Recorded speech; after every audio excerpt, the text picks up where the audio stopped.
Mastering obligations, must, and have to, in English. Hello there! Welcome to our new lesson on intermediate grammar. Today we're going to talk about two important modal verbs, must and have to. These words are commonly used in English to express obligation. Let's dive in and master how to use them correctly.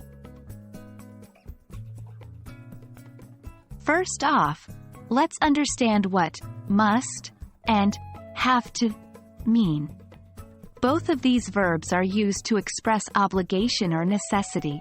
They indicate that something is required or necessary to happen. For instance, I must study for the exam.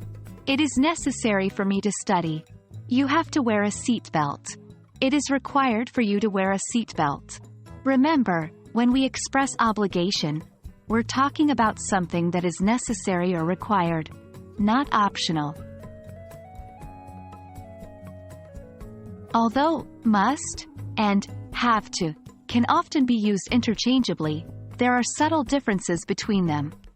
Must is often used when the speaker has decided something is necessary.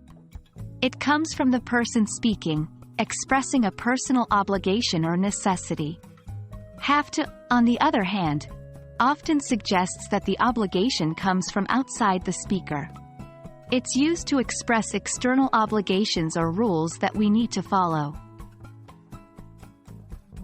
For example, I must finish this book tonight. I've decided it's necessary. We have to follow the traffic rules. External obligation. When it comes to expressing a lack of obligation or necessity, the negative forms of must and have to differ. Mustn't implies a prohibition.